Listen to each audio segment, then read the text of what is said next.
नमस्कार। कथा साहित्य में आपका स्वागत है। आज आपके लिए एक नई कहानी लेकर आए हैं, मुंशी प्रेमचंद के द्वारा लिखी गई। कहानी का नाम है तकादा। तो आइए कहानी शुरू करते हैं। कहानी पसंद आए तो वीडियो को लाइक करें, शेयर करें और हमारे चैनल को सब्सक्राइब करें। सेठ चेतराम ने स्नान किया, शिवजी को जल चढ़ाया, 2 दाने मिर्च चबाए, 2 लोटे पानी पिया और सोटा लेकर तगादे पर चले। सेठ जी की उम्र कोई 50 की थी।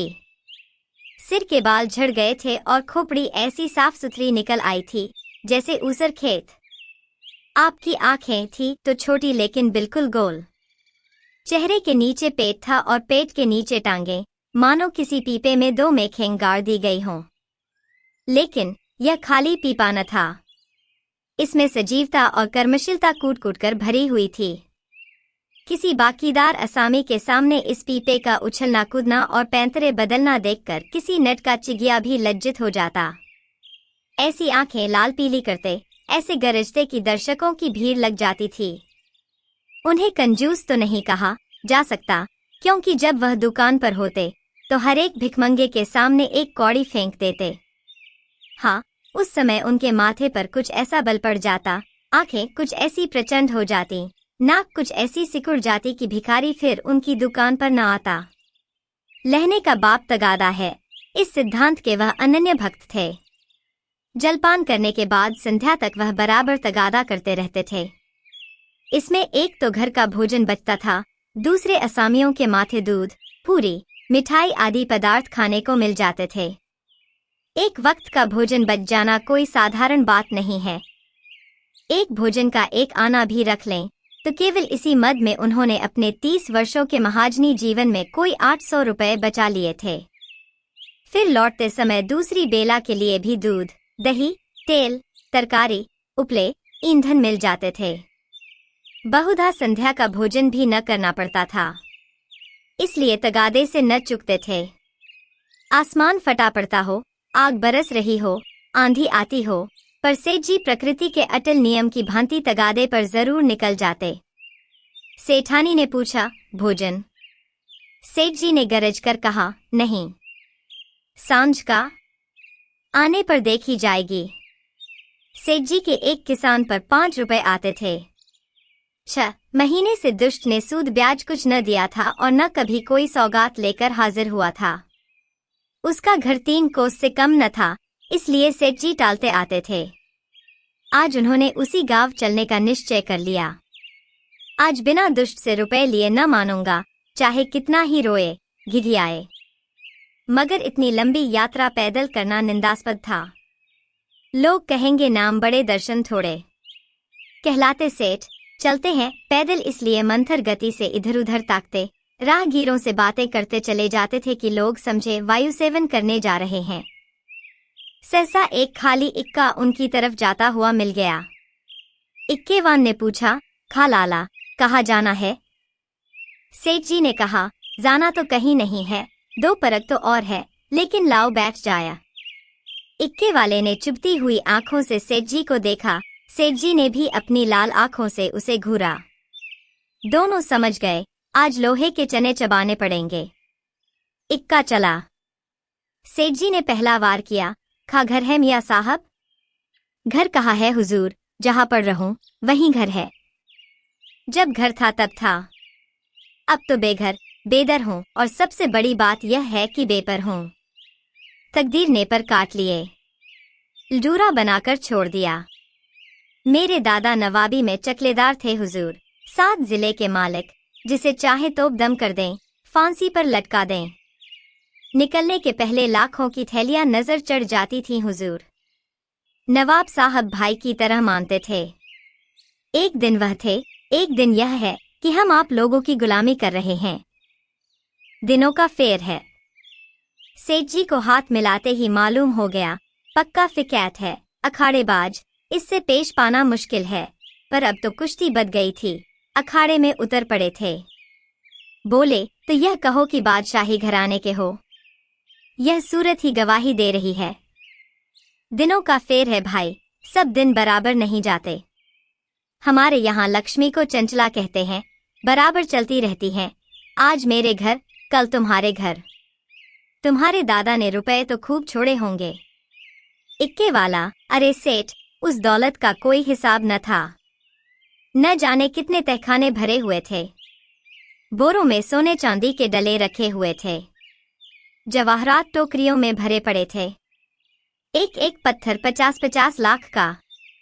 चमक दमक ऐसी थी कि चिराग मात। मगर तकदीर भी तो कोई चीज है। इधर दादा का 40वां हुआ, उधर नवाबी बुर्द हुई। सारा खजाना लुट गया। छकड़ों पर लाद लाद कर लोग जवाहरात ले गए, फिर भी घर में इतना बच रहा था कि अब्बाजान ने जिंदगी भर ऐश किया, ऐसा ऐश किया कि क्या कोई भकुआ करेगा। 16 कहारों के सुखपाल पर निकलते थे। आगे पीछे चौबदार दौड़ते चलते थे। फिर भी मेरे गुजर भर को उन्होंने बहुत छोड़ा। अगर हिसाब किताब से रहता तो आज भला आदमी होता, लेकिन रईस का बेटा रईस ही तो होगा। एक बोतल चढ़ाकर बिस्तर से उठता था। रात रात भर मुजरे होते रहते थे। क्या जानता था एक दिन यह ठोकरें खानी पड़ेंगी। सेठ, अल्लाह मियाँ का शुक्र करो भाई कि ईमानदारी से अपने बाल बच्चों की परवरिश तो करते हो, नहीं तो हमारे तुम्हारे कितने ही भाई रात दिन कुकर्म करते रहते हैं, फिर भी दाने दाने को मोहताज रहते हैं। ईमान की सलामती चाहिए, नहीं दिन तो सभी के कट जाते हैं। दूध रोटी खाकर कटे तो क्या, सूखे चने चबाकर कटे तो क्या। बड़ी बात तो ईमान है। मुझे तो तुम्हारी सूरत देखते ही मालूम हो गया था कि नीयत के साफ सच्चे आदमी हो। बेईमानों की तो सूरत ही से फटकार बरसती है। इक्के वाला, सेठ जी, आपने ठीक कहा कि ईमान सलामत रहे तो सब कुछ है। आप लोगों से 4 पैसे मिल जाते हैं, वही बाल बच्चों को खिला पिलाकर पड़ रहता हूँ। हुजूर और इक्के वालों को देखिए तो कोई किसी मर्ज में मुब्तला है, कोई किसी मर्ज में। मैंने तौबा बोला, ऐसा काम ही क्यों करें कि मुसीबत में फंसें। बड़ा कुनबा है हुजूर, माँ है, बच्चे हैं, कई बेवाएं हैं और कमाई यही इक्का है। फिर भी अल्लाह मियाँ किसी तरह निभाए जाते हैं। सेठ, वह बड़ा कारसाज है खा साहब, तुम्हारी कमाई में हमेशा बरकत होगी। इक्के वाला, आप लोगों की मेहरबानी चाहिए। सेठ, भगवान की मेहरबानी चाहिए। तुमसे खूब भेंट हो गई। मैं इक्के वालों से बहुत घबराता हूँ, लेकिन अब मालूम हुआ अच्छे बुरे सभी जगह होते हैं। तुम्हारे जैसा सच्चा दीनदार आदमी मैंने नहीं देखा। कैसी साफ तबीयत पाई है तुमने कि वाह। सेठ जी की ये लच्छेदार बातें सुनकर इक्के वाला समझ गया कि यह महाशय परले सिरे के बैठकबाज हैं। यह सिर्फ मेरी तारीफ करके मुझे चकमा दिया चाहते हैं। अब और किसी पहलू से अपना मतलब निकालना चाहिए।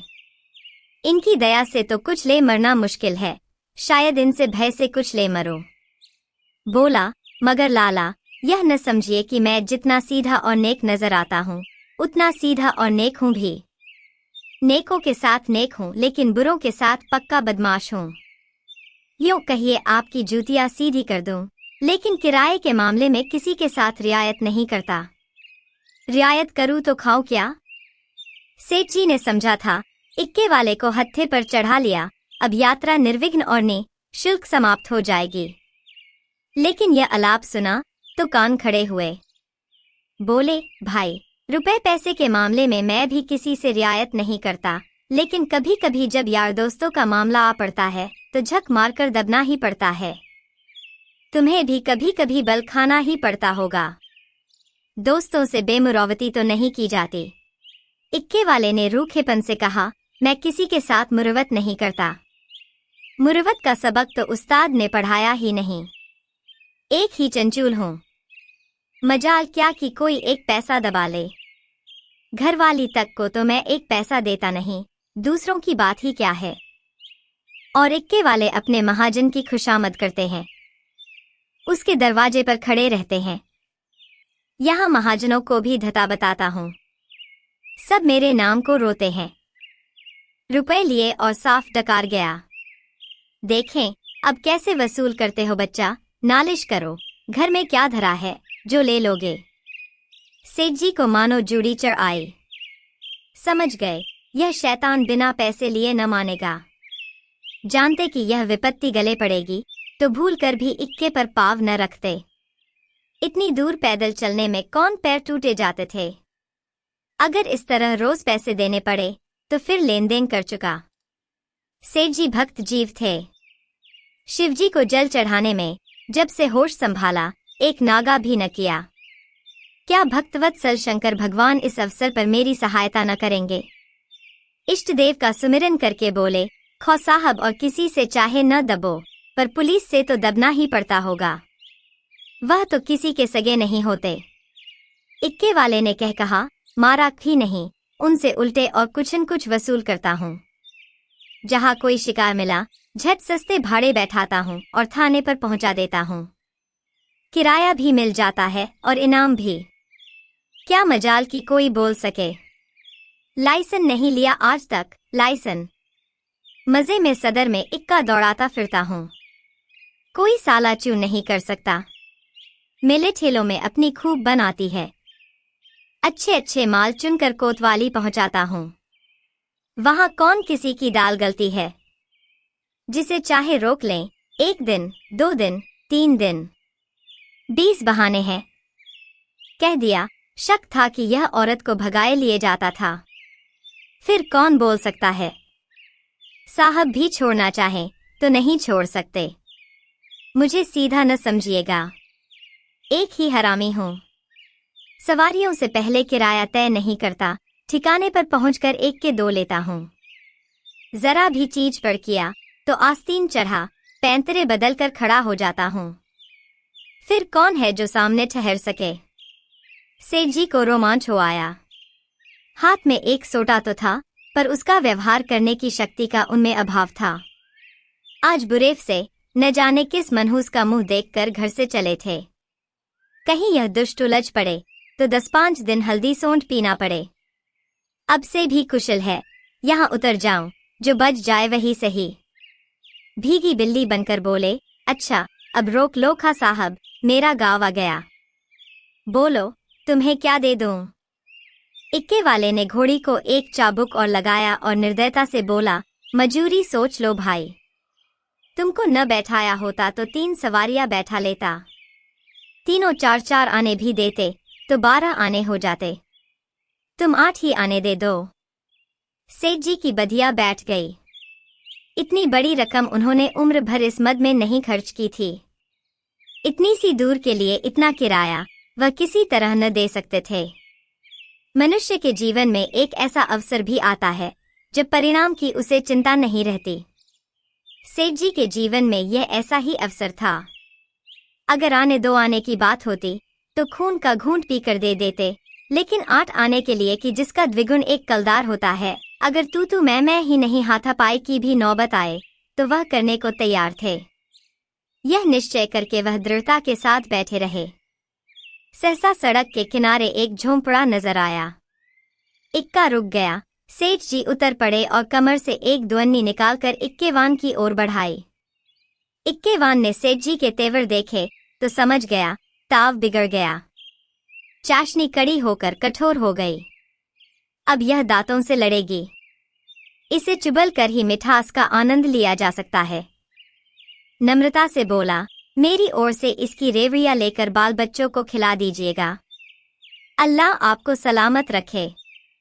सेठ जी ने एक आना और निकाला और बोले, बस अब जबान न हिलाना, एक कौड़ी भी बेसी न दूंगा। इक्के वाला, नहीं मालिक, आप ही ऐसा कहेंगे तो हम गरीबों के बाल बच्चे कहाँ से पलेंगे। हम लोग भी आदमी पहचानते हैं हुजूर। इतने में झोंपड़ी में से एक स्त्री गुलाबी साड़ी पहने पान चबाती हुई निकल आई और बोली, आज बड़ी देर लगाई। यकायक सेठ जी को देखकर, अच्छा आज लाला जी तुम्हारे इक्के पर थे, फिर आज तुम्हारा मिजाज काहे को मिलेगा। एक चेहरेशाही तो मिली ही होगी। इधर बढ़ा दो सीधे से।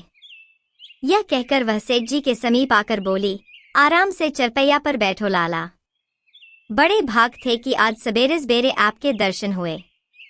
उसके वस्त्र मंद मंद महक रहे थे। सेठ जी का दिमाग ताजा हो गया। उसकी ओर कनखियों से देखा। औरत चंचल, बाकी टीली, तेज तर्रार थी। सेठानी जी की मूर्ति आंखों के सामने आ गई। भद्दी, थल थल, पिल पिल, पैरों में बेवाय फटी हुई, कपड़ों से दुर्गंध उड़ती हुई। सेठ जी नाम मात्र को भी रसिक न थे, पर इस समय आंखों से हार गए। आंखों को उधर से हटाने की चेष्टा करके चारपाई पर बैठ गए। अभी कोस भर की मंजिल बाकी है, इसका ख्याल ही न रहा। स्त्री एक छोटी सी पंखिया उठा लाई और सेठ जी को झलने लगी। हाथ की प्रत्येक गति के साथ सुगंधा का एक झोंका आकर सेठ जी को उन्मत्त करने लगा। सेठ जी ने जीवन में ऐसा उल्लास कभी अनुभव न किया था। उन्हें प्राय सभी घृणा की दृष्टि से देखते थे। चोला मस्त हो गया। उसके हाथ से पंखिया छीन लेनी चाहिए। तुम्हें कष्ट हो रहा है, लाओ मैं झल लूं। यह कैसी बात है लाला जी, आप हमारे दरवाजे पर आए हैं, क्या इतनी खातिर भी न करने दीजिएगा? और हम किस लायक हैं? इधर कहीं दूर जाना है? अब तो बहुत देर हो गई, कहाँ जाइएगा? सेठ जी ने पापी आंखों को फेर कर और पापी मन को दबाकर कहा, यहाँ से थोड़ी दूर पर एक गांव है, वहीं जाना है। सांझ को इधर ही से लौटूंगा। सुंदरी ने प्रसन्न होकर कहा, तो फिर आज यहीं रहिएगा, सांझ को फिर कहा जाइएगा। एक दिन घर के बाहर की हवा भी खाइए, फिर न जाने कब मुलाकात होगी। इक्के वाले ने आकर सेठ जी के कान में कहा, पैसे निकालिए तो दाने चारे का इंतजाम करूं। सेठ जी ने चुपके से अठन्नी निकाल कर दे दी। इक्के वाले ने फिर पूछा, आपके लिए कुछ मिठाई लेता आऊं? यहाँ आपके लायक मिठाई तो क्या मिलेगी, हमू मीठा हो जाएगा। सेठ जी बोले, मेरे लिए कोई जरूरत नहीं, हाँ बच्चों के लिए यह 4 आने की मिठाई लिवाते आना। चवन्नी निकालकर सेठ जी ने उसके सामने ऐसे गर्व से फेंकी मानो इसकी उनके सामने कोई हकीकत नहीं है। सुंदरी के मुंह का भाव तो देखना चाहते थे, पर डरते थे कि कहीं वह यह न समझे लाला चवन्नी क्या दे रहे हैं, मानो किसी को मोल ले रहे हैं। इक्के वाला चवन्नी उठाकर जा ही रहा था कि सुंदरी ने कहा, सेठ जी की चवन्नी लौटा दो। लपक कर उठा ली, शर्म नहीं आती? यह मुझसे रुपया ले लो। 8 आने की ताजी मिठाई बनवा कर लाओ। उसने रुपया निकालकर फेंका। सेठ जी मारे लाज के गड़ गए। एक इक्केवान की भटियारिन जिसकी टके की भी औकात नहीं, इतनी खातिरदारी करे कि उनके लिए पूरा रुपया निकाल कर दे दे, यह भला वह कैसे सह सकते थे? बोले, नहीं नहीं, यह नहीं हो सकता, तुम अपना रुपया रख लो। रसिक आंखों को तृप्त करके, मैं रुपया दिए देता हूँ, यह लो 8 आने की ले लेना। इक्केवान तो उधर मिठाई और दानाचारे की फिक्र में चला। इधर सुंदरी ने सेठ से कहा, वह तो अभी देर में आएगा लाला, तब तक पान तो खाओ। सेठ जी ने इधर उधर ताक कर कहा, यहाँ तो कोई तंबोली नहीं है। सुंदरी उनकी ओर कटाक्षपूर्ण नेत्रों से देखकर बोली, क्या मेरे लगाए पान तंबोली के पानों से भी खराब होंगे? सेठ जी ने लज्जित होकर कहा, नहीं नहीं, यह बात नहीं, तुम मुसलमान हो ना? सुंदरी ने विनोद में आग्रह से कहा, खुदा की कसम, इसी बात पर मैं तुम्हें पान खिलाकर छोड़ूंगी। यह कहकर उसने पानदान से एक बीड़ा निकाला और सेठ जी की तरफ चली। सेठ जी ने 1 मिनट तक तो हाँ किया, फिर दोनों हाथ बढ़ाकर उसे हटाने की चेष्टा की, फिर जोर से दोनों ओंठ बंद कर लिए, पर जब सुंदरी किसी तरह न मानी तो सेठ जी अपना धर्म लेकर बेतहाशा भागे। सोंटा वहीं चारपाई पर रह गया। 20 कदम पर जाकर आप रुक गए और हाफ कर बोले, देखो, इस तरह किसी का धर्म नहीं लिया जाता। हम लोग तुम्हारा छुआ पानी पी ले तो धर्म भ्रष्ट हो जाए। सुंदरी ने फिर दौड़ाया। सेठ जी फिर भागे। इधर 50 वर्ष से उन्हें इस तरह भागने का अवसर न पड़ा था। धोती खिसक कर गिरने लगी, मगर इतना अवकाश न था कि धोती बांध लें।